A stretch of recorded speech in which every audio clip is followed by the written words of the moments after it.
आज की कहानी 5 कटोरी की रसोई बना दिया। Stories in Hindi. मुझे तो लगा था आज मेरी नाक कटी जाएगी। अरे मेरे होते हुए ऐसे कैसे आपकी नाक कटने देती जीजी। रसोइये ने अब मना कर दिया आखिरी वक्त पर हम तो है ना। लेकिन आज तो घर में 50 लोग आए हुए थे। मुझे लगा इतने लोगों का खाना तो रसोईया ही बना सकता है, लेकिन तुमने तो कमाल कर दिया। अरे जीजी, सुषमा तो जब से शादी करके आई है तब से ही खाना बनाने में काफी होशियार है। कितने भी लोगों का खाना क्यों ना हो, माप तोल के सब बना लेती है। मैं इसकी जेठानी हूँ, लेकिन खाना बनाने में ये मुझे भी पीछे छोड़ देती है। बात तो ये सच कही आपने। सुषमा जब से शादी करके आई है तब से ही अम्मा को भी बहुत पसंद थी। तब तो हम सब औरतें घर में ही खाना बनाया करती थी, लेकिन सुषमा तो हम सबकी मदद के बिना भी खाना बना लिया करती थी। और आज देखो, हमारे बेटे की शादी में भी उसने कितनी मदद करी। अरे ये तो कुछ नहीं है, बस अगर माप तो सही हो तो सब कुछ बन जाता है। लेकिन एक बात कहूँ, आजकल की लड़कियों को तो कुछ भी नहीं आता। उन्हें तो बस आईने के सामने खड़े रहकर मेकअप करना आता है। तो क्या कहते हैं, वीडियो बनाती रहती है। हम सब तो घर में कितना काम करती थी। ये बात 16 आने सच है। आजकल की लड़कियां बस 2-4 लोगों का खाना बना ले, यही बहुत है। इतने लोगों का खाना बनाने को कहो, वो तो बेहोशी नजर आती है। लेकिन जीजी उन्हें सिखाओ तो सही। मापदंड अगर सही सीख जाए तो वो भी सीख सकती हैं। ये सब तुम्हारी गलतफहमी है सुषमा, कुछ नहीं सीख पाती। हम अपनी बहू को पिछले 5 साल से समझा रहे, लेकिन अभी तक उसके दिमाग में बात ही नहीं आती। यही होता है। सच कहे तो हमारी आने वाली बहू भी कुछ ऐसी है, लेकिन अब बेटे की पसंद है, क्या ही बोले हम। सुषमा, तुम रात से ही पूछ लो ना, कहीं उसे कोई पसंद तो नहीं। अगर है तो उसके हाथ पीले कर दो अब। हाँ जीजी, हमें भी यही लग रहा है कि हम उससे पूछ लेते हैं। हाँ, तुम्हारी किस्मत की बहू तुम्हें मिल जाएगी। देखते हैं कैसी बहू मिलती है। अपनी ननद की बेटी की शादी में ये सारी बातें सुनने के बाद सुषमा को भी अब चिंता सताने लगी थी कि कहीं उसकी बेटे की जिंदगी में कोई लड़की तो नहीं है। इसलिए आज उसने अपने पति से कहा कि वो रात से सीधे सीधे बात करे। अरे अगर उसे कोई पसंद होती तो वो खुद बता देगा, हमें क्या पूछने की जरूरत है। ऐसा कैसे पूछने की जरूरत नहीं है। अगर उसे कोई पसंद है तो हमें पता तो होना चाहिए ना कि लड़की कौन है, क्या करती है, किस खानदान से है। अरे तुम कब से ऐसी हो गई? कुछ दिनों पहले तो ऐसा कुछ भी नहीं था, अब क्या हो गया तुम्हें? अरे जब हम जीजी के बेटे की शादी में गए थे ना, तब भाभी और जीजी दोनों कह रही थी कि उनकी बहुओं को तो खाना बनाना भी नहीं आता, और आता भी है तो बस 2-4 लोगों का खाना बना लेती है। उसमें भी कभी ज्यादा बन जाता है, कभी कम। अरे तो उसका विक्रांत के लड़की पसंद करने से क्या लेना देना भाई? लेना देना तो है ना। अगर उसने भी ऐसी कोई लड़की पसंद कर ली जो ऐसा ही खाना बनाती हो तो क्या तुम उसे सिखा देना? तुम्हें भी तो मेरी माँ ने सिखाया था ना, याद है कि नहीं? हाँ सिखाया था, लेकिन कुछ नहीं। अगर उसे कोई लड़की पसंद भी है तो हम उससे पूछ लेते हैं, लेकिन तुम उसे ये सब बातें मत करना कि लड़की को क्या क्या आता है, ये वो। हाँ ठीक है। क्या हुआ पापा, कौन सी बातें नहीं करनी है? अरे तुम्हारी माँ को जानना है कि तुम्हारी जिंदगी में कोई लड़की है या फिर हम ही ढूंढे तुम्हारे लिए लड़की। अरे आप अचानक से आज ये सवाल क्यों कर रहे हैं पापा? बेटा अब तुम बड़े हो गए हो, तुम्हारी शादी के बारे में नहीं सोचेंगे तो कब सोचेंगे, इसलिए पूछ रहे हैं कि अगर कोई लड़की है तो बता दो। वैसे पापा मेरा किसी लड़की से रिश्ता तो नहीं है, लेकिन बुआ जी की शादी में मैंने फूफा जी के दोस्त की बेटी पूजा को देखा था। मुझे वो बहुत पसंद आ गई थी। अच्छा, केशव जी की बेटी। केशव जी को तो मैं बहुत अच्छे से जानता हूँ। अगर तुम्हें उनकी बेटी पसंद है तो उनसे बात कर लेते हैं। क्या सुषमा जी?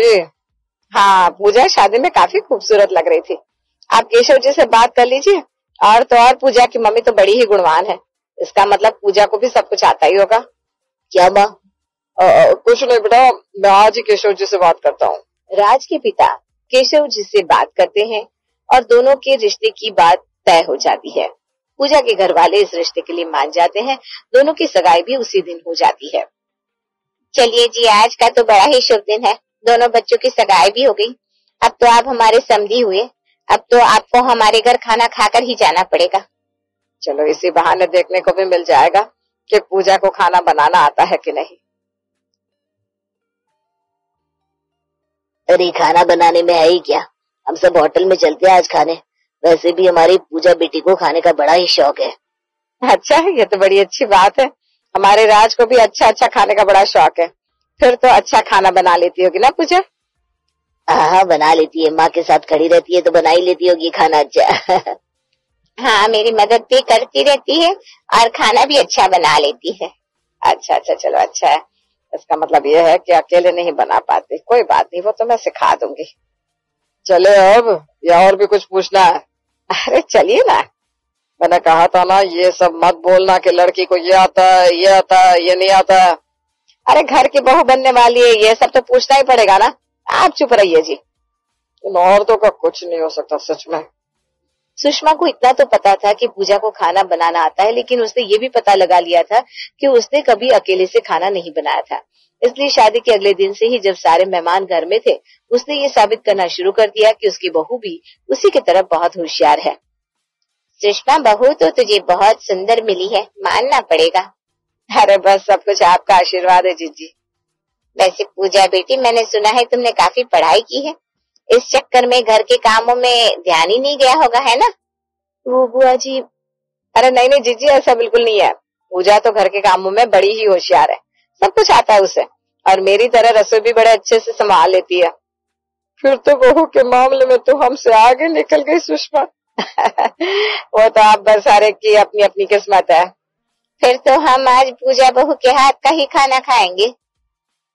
ये मम्मी भी ना फंसा दिया पूजा को। कितनी बार कहा है तुम्हारी मम्मी को दूसरों के सामने इतनी बड़ी बड़ी बातें मत आका करो, लेकिन वो है कि मेरी सुनती नहीं है। अब पूजा बहू को अगर माप तोल सही से पता नहीं होगा तो पूरी उम्र बुआ जी मम्मी को ताना मारती रहेंगी। और तुम्हारी मम्मी पूजा को ताना मारती रहेगी। नहीं बेटा, कुछ कर। पूजा नई नई है इस घर में, उसे इस तरह से शर्मिंदा नहीं होने दे सकते हम। ठीक है, मैं कुछ करती हूँ पापा। पूजा की ननद नीलम को अंदाजा हो गया था कि उसकी मम्मी खुद का नाम ऊंचा करने के चक्कर में पूजा को फंसा चुकी है। शादी वाला घर था, घर में 25 लोग थे। अब पूजा रसोई में चली तो गई, लेकिन उसे समझ में नहीं आ रहा था इतने सारे लोगों के लिए चावल और दाल और सब्जी कितनी डालनी है। अब घर में 25 लोग हैं तो कितने चावल डालूं, कितनी दाल? मैंने तो आज तक मम्मी के साथ खाना बनाया है। पूजा दीदी, वो मैं बस बना ही रही थी खाना, लेकिन मुझे ना कुछ समझ में नहीं आ रहा। ये माप तौल। अरे कोई बात नहीं होता है। देखो, घर में 25 लोग हैं ना, तो ये 5 बड़ी कटोरी सब कुछ डाल दो। 5 कटोरी चावल, 5 कटोरी दाल, 5 कटोरी सब्जी और 5 कटोरी आटा। ठीक है? हाँ दीदी, अब ठीक है। अब मैं इसी 5 कटोरी से सब कुछ बना दूंगी। हाँ, लेकिन किसी को बताना मत कि मैं यहाँ आई थी, वरना सब लोग ताना मारना शुरू कर देंगे। जी दीदी। चल अब मैं चलती हूँ, बना ले खाना। नीलम पूजा को 5 कटोरी का रामबाण इलाज समझा कर गई थी, जिससे पूजा को खाना कितना बनाना है उसका अंदाजा पता चल गया। उसने अब सब कुछ 5 कटोरी के हिसाब से डाला और सब कुछ आसानी से बन भी गया। वाह सुषमा, मानना पड़ेगा, सच में तेरी बहू तुझ पर गई है। उसने 25 लोगों का खाना बिल्कुल सही बनाया है, ना कुछ कम ना कुछ ज्यादा। मुझे तो विश्वास नहीं हो रहा, लेकिन जो भी हो बना तो दिया। हाँ सुषमा, पहले तो मुझे लगा तो यूं ही हाँक रही है अपनी बहू के बारे में, लेकिन इसने तो सच में कमाल कर दिया। हमारी पूजा है ही बहुत समझदार। चलिए अब सब लोग खाना खा लीजिए, आइए। हाँ हाँ चलो। नीलम की 5 कटोरियों वाली ट्रिक काम तो कर गई, लेकिन नीलम को नहीं पता था कि जो 5 कटोरियां उसने पूजा को बताई है वो उसे रोज ही यूज करने लग जाएगी। अगले दिन जब मेहमान जा चुके थे, तब भी पूजा ने 5 कटोरियों की ट्रिक से खाना बना दिया, जिससे 5 लोगों का नहीं बल्कि 25 लोगों का खाना बन गया। अरे बहन, ये क्या कर दिया तुमने? पूजा, तुमने 25 लोगों का खाना क्यों बनाया है? वो कल ही दीदी ने माप बताया था कि 5 कटोरी ये वाली यूज करना, इसीलिए तो सारा खाना भी परफेक्ट बना था। इसीलिए मैंने आज भी वैसे ही किया है। लेकिन आज तो घर में बस हम लोग ही हैं, पापा, मम्मी, राज, तुम और मैं, 5 लोग हैं ना। फिर तुमने 25 कटोरी, मतलब 5 कटोरी से 25 लोगों का खाना क्यों बनाया? वो आपने नहीं बताया था। अरे आज तुम ये छोटी कटोरियां यूज करती तो सब कुछ माप का बन जाता। अगर मम्मी को पता चला कि इतना खाना बना है तो आज तो वो चिल्लाने लगेंगी। लेकिन आप इसे छुपा भी तो नहीं सकते। अरे वाह, खुशबू तो बड़ी अच्छी आ रही है। हाय राम, ये इतने लोगों का खाना क्यों बनाया है? अरे वो माँ पूजा से। अरे माँ, मैंने ही कहा था 25 लोगों का खाना बनाने के लिए पूजा से। लेकिन क्यों? अब तो घर में मेहमान भी नहीं है, अब क्या करेंगे इतना सारा खाना? माँ, मैंने सोचा कि नई बहू घर में आई है तो उसके हाथों का खाना गरीबों में भी बंटवाते हैं, तो मैंने ही कहा कि बना दो 25 लोगों का खाना। अच्छा, फिर तो ठीक है, ये भी सही बात है।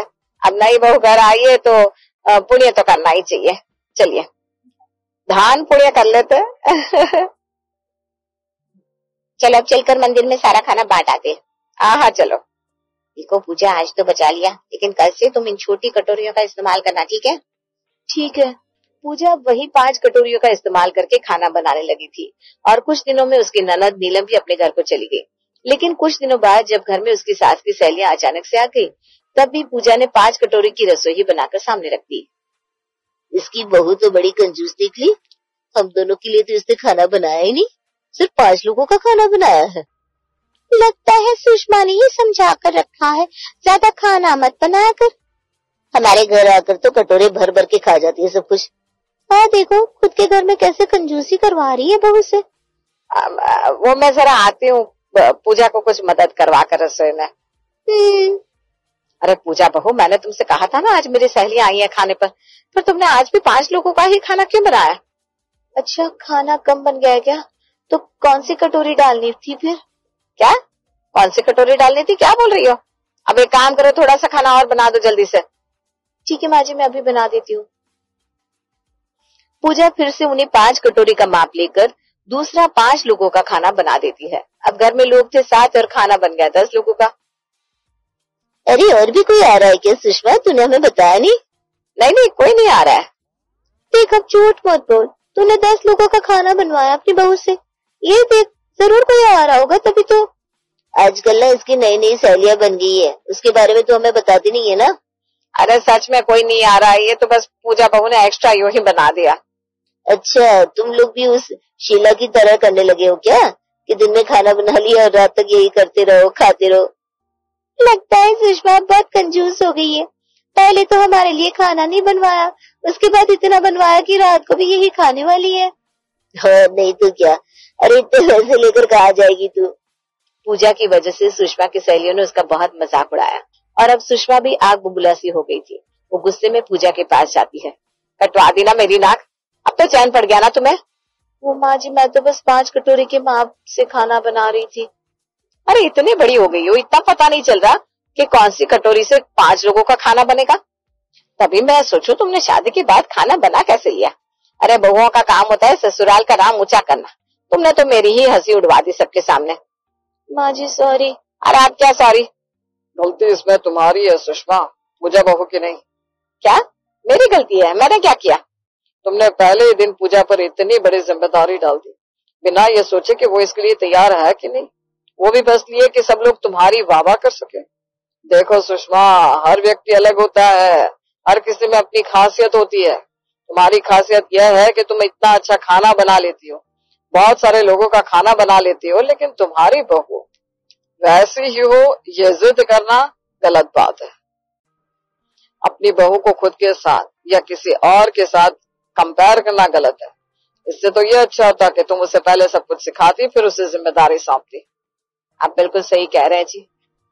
मैंने तो यही सोचा कि जिस तरह मेरा नाम है सारे खानदान में, बस उसी तरह मेरी बहू का भी हो, लेकिन इस चक्कर में मैं कुछ ज्यादा ही स्वार्थी हो गई। मुझे माफ कर दो बहू, तुम चिंता मत करो, मैं तुम्हें सारा काम सिखा दूंगी और फिर तुम्हें इन 5 कटोरियों की जरूरत नहीं पड़ेगी। ऐसा ये आइडिया भी पूजा बहू को तुम्हारी बेटी ने ही दिया था? अच्छा, आखिर बेटी है किसकी?